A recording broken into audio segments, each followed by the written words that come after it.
Time-lapse is a series of still images taken at set intervals over a period of time.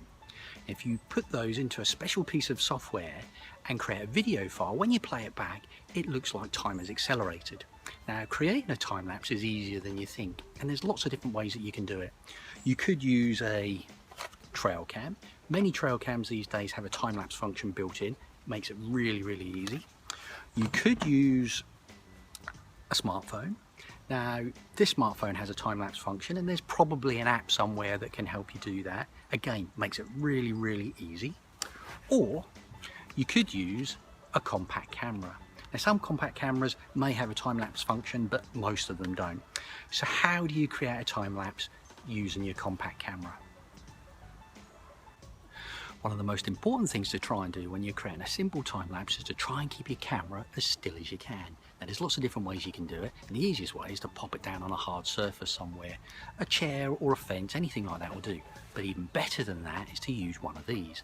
This is a tripod, this is a small tripod, and this is ideal for time-lapsing really small subjects. Or you can use a larger tripod, especially when you want to try and time-lapse a wider area like the whole of your garden.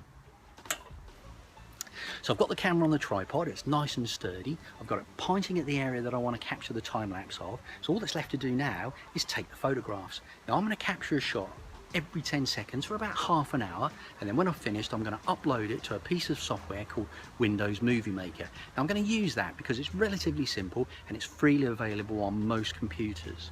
Now there's a few steps involved in creating the time-lapse, so I'm going to show you how to do that on a separate video. Well, I'm now off to make some time-lapse movies to hopefully inspire you to have a go at doing it yourself. But before I do that, let me show you the setup I'm going to use, because I'm going to be using my phone and it's slightly different to what I've shown you here. So here's my setup. It's really simple. We start off with the tripod, and to the tripod I've fitted a selfie stick, and on the end of the selfie stick I've got my phone. Now I'm obviously going to be using that in time-lapse mode. Now if you look below, you can see that I've marked out an area on the ground with some old timber.